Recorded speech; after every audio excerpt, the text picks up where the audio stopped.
Assalamualaikum warahmatullahi wabarakatuh.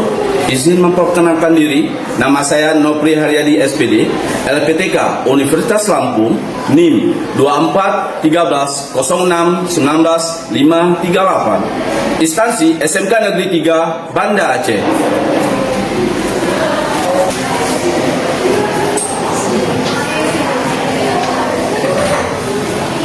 Assalamualaikum warahmatullahi wabarakatuh. Waalaikumsalam warahmatullahi wabarakatuh. Oke, nampak semua. Sebelum kita mulai proses belajar, mari kita berdoa dulu. Berdoa. Berdoa dimulai. Bismillahirrahmanirrahim. Rabbi shrah li sadri wa yassir li amri wahlul 'uqdatam min lisani yafqahu qawli. Rabbi zidni ilman warzuqni fahman. Raditu billahi rabbil islami dinan wa bi Muhammadin nabiyyan wa rasulah. Kita menyanyikan lagu Indonesia. Silakan.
Sebelumnya kita absen.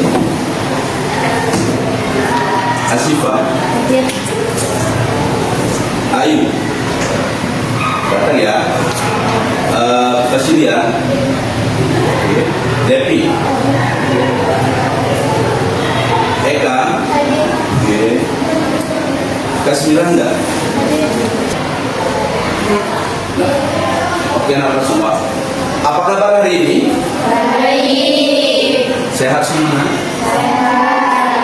Kira masih sehat? Oke. Tujuan pembelajaran hari ini.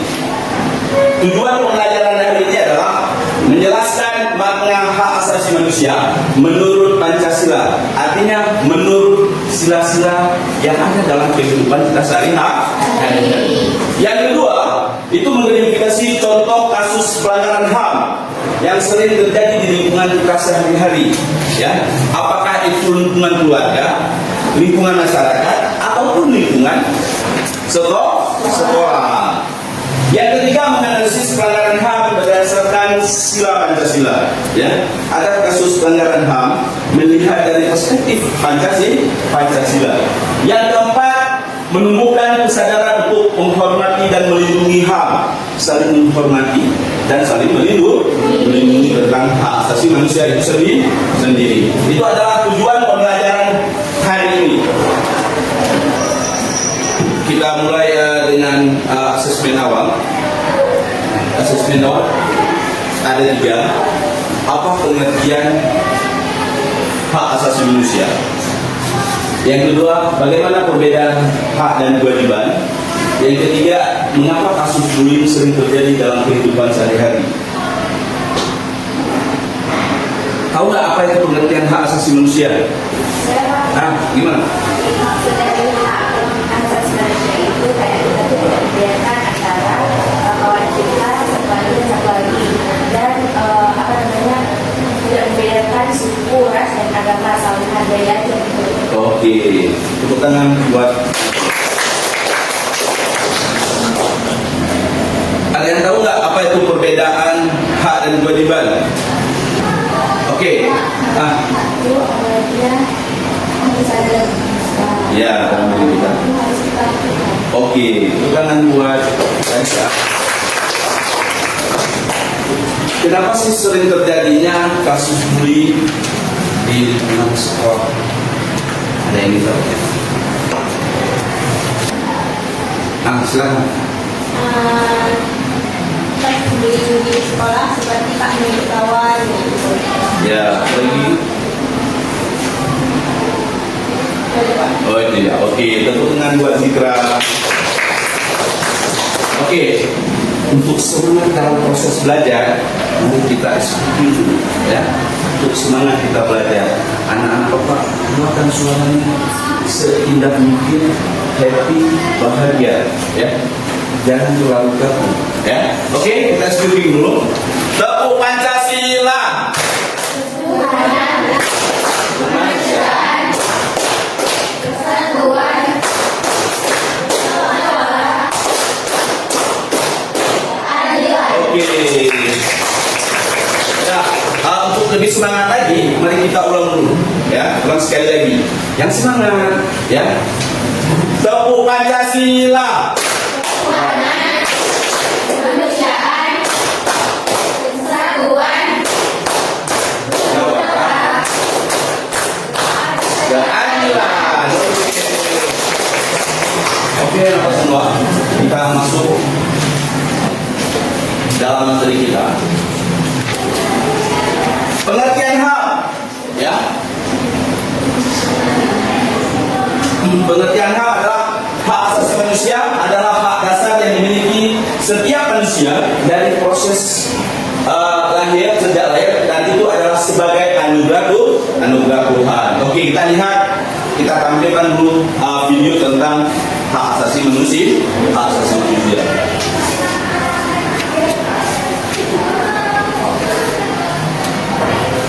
Nah, video pertama ini adalah bersifat umum, ya. Ini sering terjadi pelanggaran HAM secara umum, ya. Dan salah satunya adalah peristiwa Simpang KKA itu pernah terjadi di Aceh, ya. Kasus pelanggaran HAM itu pernah terjadi di Aceh sendiri, di daerah di kita. Oke, kita lihat. Pelanggaran pidana merupakan pelanggaran yang tak terlupakan khususnya bagi masyarakat di kawasan tempat kami Simpang KKA terjadi. Peristiwa bergerak yang berhubungan dengan masyarakat Simpang ini terjadi pada 2 November tahun lalu, tepatnya pada 3 Mei 1999. Kali ini yang perlu diresmikan Aceh menyebut menjadi catatan hitam bagi masyarakat Aceh yang telah melayani negara sebagai salah satu pelanggaran HAM berat. Lalu bagaimana sejarah dari tragedi negara ini? Selama meninjau ini kompasnya, akan membangun sosmed dan verifikasi wajahnya agar kamu dapat update video terbaru dari informasi News. Terima kasih.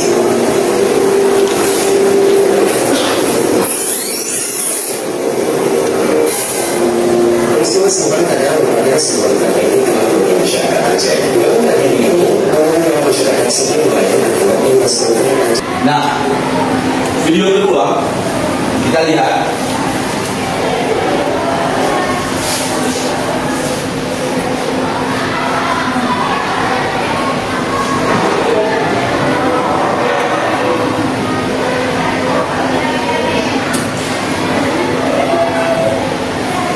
tujuan kedua ini nak, itu ada dalam lingkungan sehari-hari, lingkungan kita sehari-hari nak ya. Ada lingkungan masyarakat, lingkungan sekolah, ada lingkungan apa? Lingkungan keluarga. Oke. Kita lihat ya.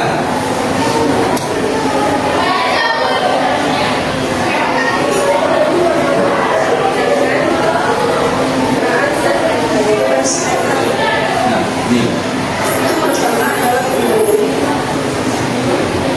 Faktor penyebab terjadinya perilaku pembulian di sekolah antara lain adalah faktor kepribadian, komunikasi interpersonal antara anak dan orang tua, peran kelompok teman sebaya, dan iklim sekolah. Contoh kedua adalah kekerasan dalam rumah tangga. Contoh ini bisa karena kerap mendapatkan perlakuan keras dari orang tua semasa kecilnya, menyaksikan KDRT di depan mata, atau tidak mendapat cukup perhatian. Bisa juga karena adanya faktor kecemburuan atau masalah keuangan juga bisa menjadi faktor terjadinya kekerasan dalam rumah tangga. Sekarang dari dua video itu, ya, kita saling tanya aja. Ada yang ingin ditanyakan dari video itu? Ada yang ditanyakan? Oke, silakan. Tadi Tan.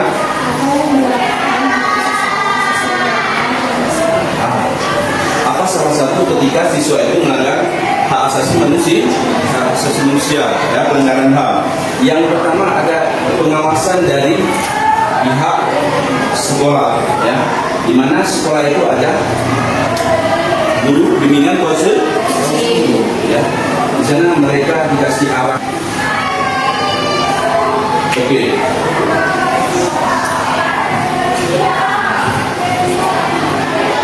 Oke, lihat contohnya ya.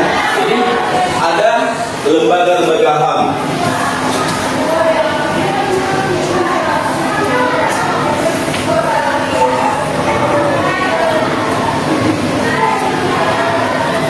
Nah, jadi setiap kasus yang itu sering terjadi di masyarakat, maupun di lingkungan keluarga, maupun di lingkungan sekolah, itu ada lembaganya. Yang pertama adalah Komnas HAM.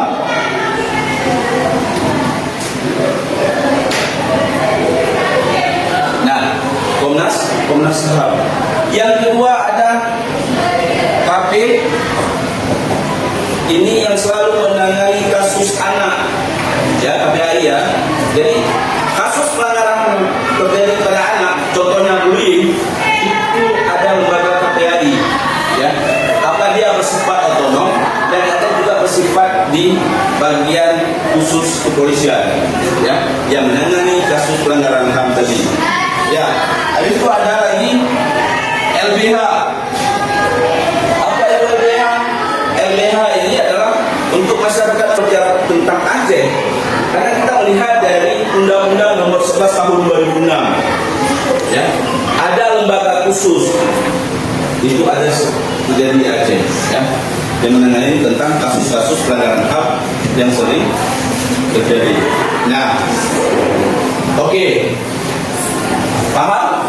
Oke, untuk semangat nanti kita SBM kembali, ya. Tepuk Pancasila.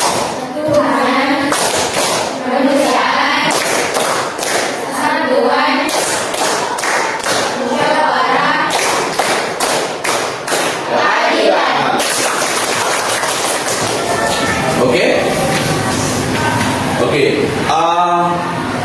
Silakan Najwa maju ke depan. Kita demonstrasi. Ya, balikan ke depan. Maju ke depan, iklan. Ini ke depan. Kita demonstrasi. Ya, balikan ke depan. Maju ke depan, iklan. Ini kita demonstrasi tentang kasus pelanggaran HAM di lingkungan sekolah. Salah satunya ada bully, ya. Eka maju.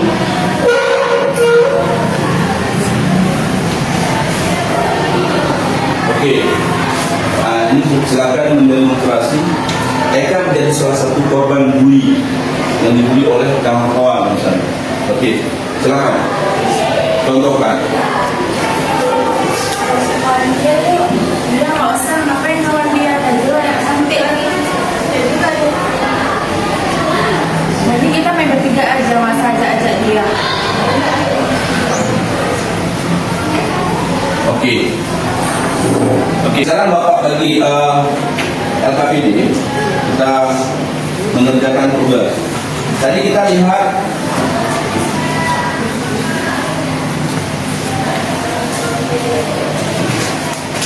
tadi kan sudah Pak jelaskan tadi, ya. Ada beberapa di lingkungan pertama, lingkungan sekolah, lingkungan masyarakat, lingkungan keluar. Banyak kasus-kasus pelanggaran HAM. Banyak kasus-kasus pelanggaran HAM. Okey, Bapak bagi LKPD per kelompok, ya. Kelompok 1, kelompok 2, kelompok 3, kelompok 4. Okey.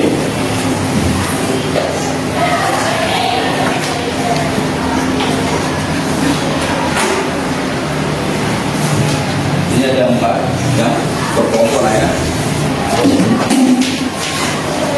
Kelompok 1, kelompok 2.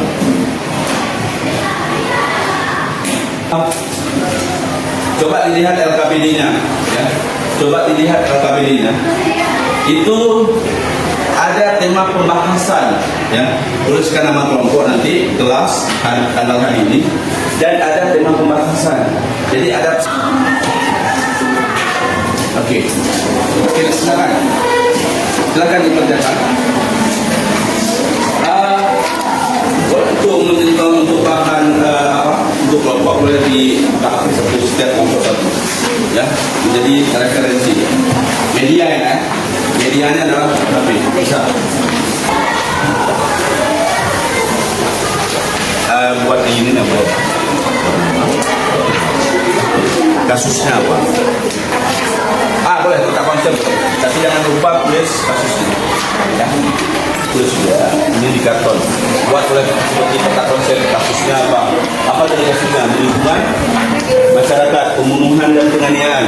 Buat ini, buat nama kelompok kemana, ya? Oke. Sudah? Buat seperti kasus ini. Buat ini seperti peta konsep. Ya, jangan lupa tulis sama kelompok. Misalnya upayanya apa? Oke, ya.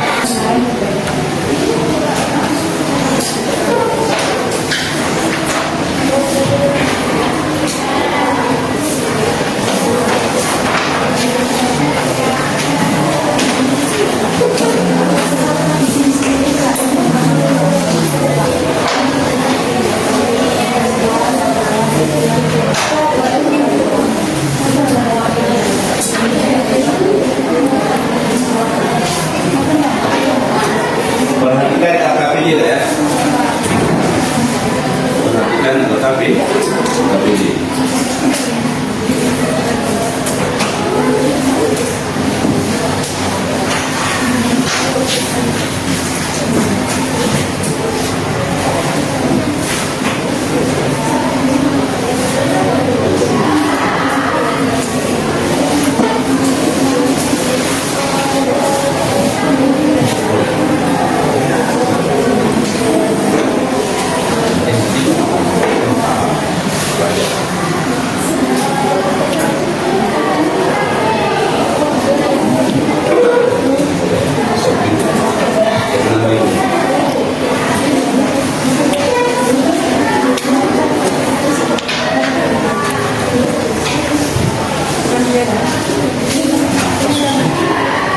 Dari saksi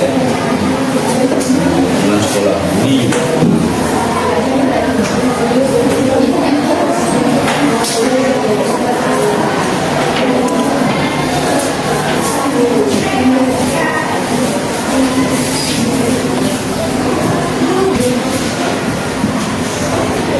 Kira sebelum lebih santai kita speaking dulu sekali. Oke, perhatikan sedikit biar kita tambah semangat, biar kita senyum, ya. Biar semangat dalam mengerjakan tugas kelompok. Tepuk Pancasila. Ketuhanan.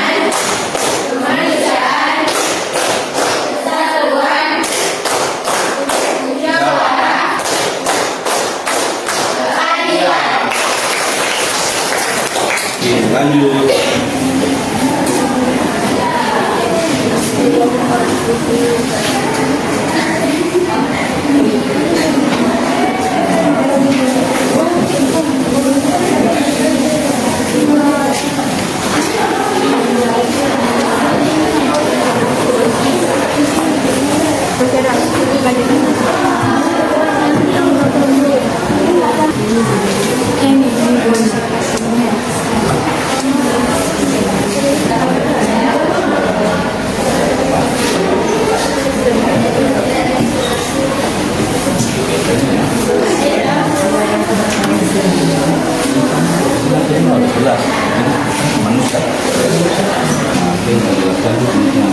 Apa yang menjadi faktornya? Apakah faktor ekonomi? Apakah faktor pengangguran? Buat ataupun faktor dalam karakter masyarakatnya atau lingkungan. Nah, ini agak cepat sedikit ya. Ya, cepat sedikit karena kita juga presentasinya ya. Percepat.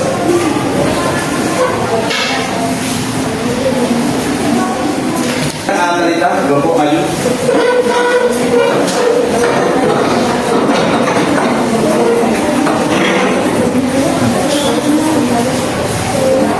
Oke. Tempel aja nak.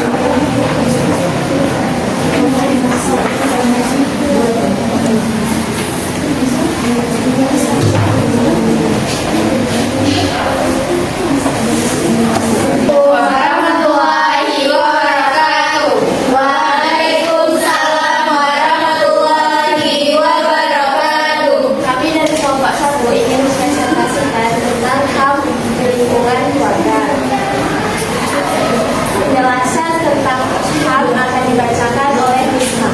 HAM melekat pada setiap anggota.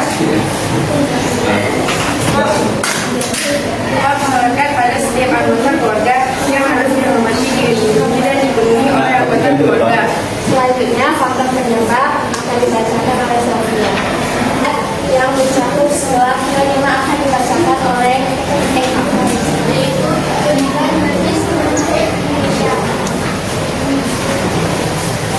Mungkin ada yang ingin bertanya. Oke, silakan. Ada yang ingin bertanya? Tanya. Oke, silakan sekarang. Apa faktor penyebab pelanggaran HAM?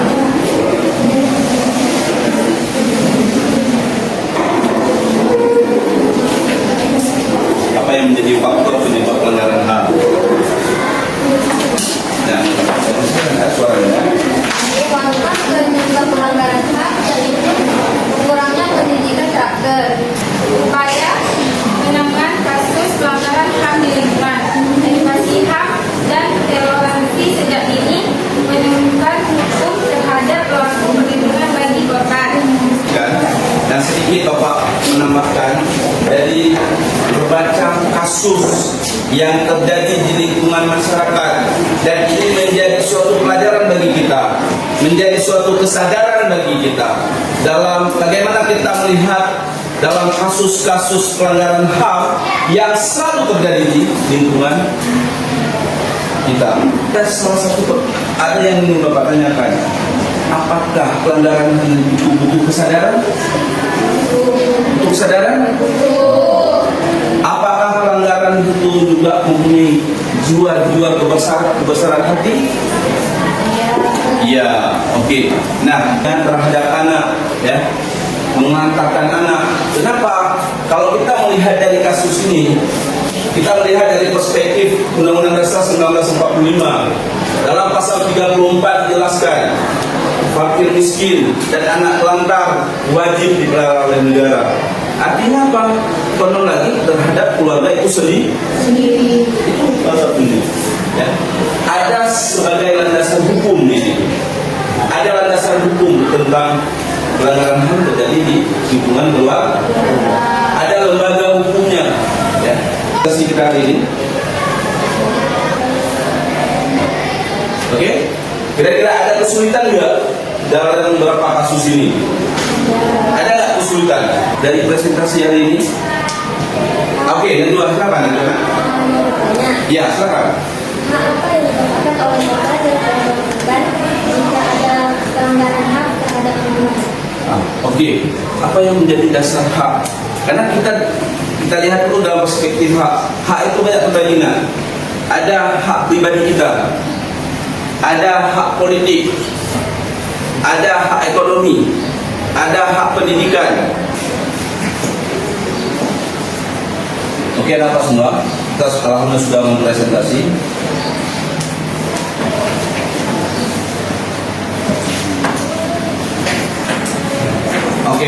Oke, kesimpulannya, gitu. Bagaimana refleksi kesimpulan kerja kelompok? Oke, lagi, Tanita? Jangan satu ya. Kita tuh jadi tahu tentang tahu dengan keluarga, masyarakat, di sekolah. Oke, kita tutup dengan.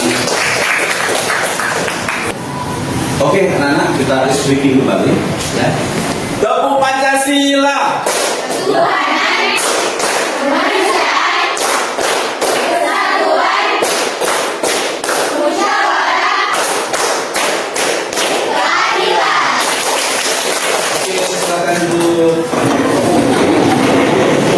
Oke, untuk kesimpulan hari ini adalah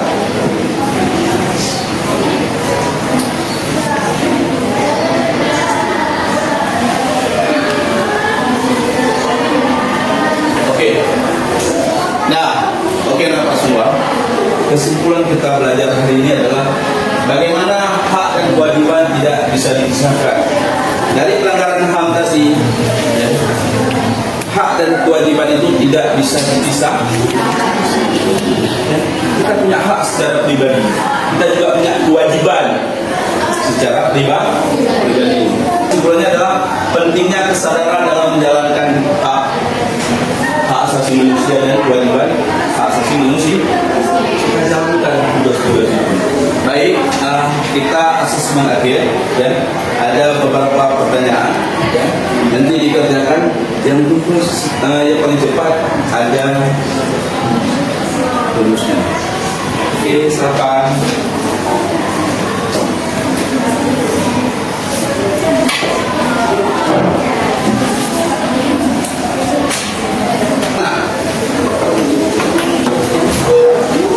Yang pertama, oke. Sebutkan macam-macam hak. Yang menjawab adalah hak pribadi, hak politik, hak sosial, dan hak budaya dan hak pendidikan. Oke, silakan Najwa maju ke depan.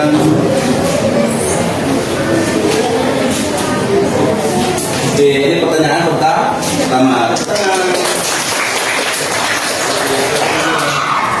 Secepat pertemuan selanjutnya nanti Pak Novi akan menjelaskan tentang hierarki perundang-undangan, ya. Tentang hierarki perundang-undangan. Nah, pesan moral hari ini adalah semua orang itu pintar, semua orang punya kualitas. Usaha tanpa doa itu sombong, dan doa tanpa usaha itu sia-sia. Itulah pesan moral hari ini anak-anak semua. Untuk mengakhiri proses pembelajaran kita hari ini, mari kita berdoa. Oke?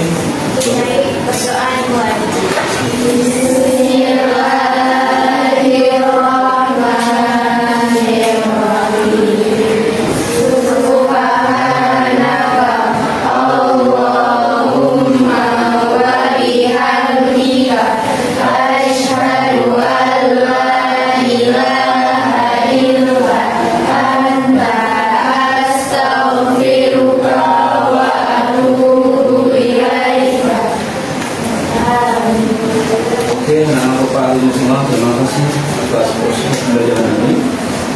Sekian, assalamualaikum warahmatullahi wabarakatuh.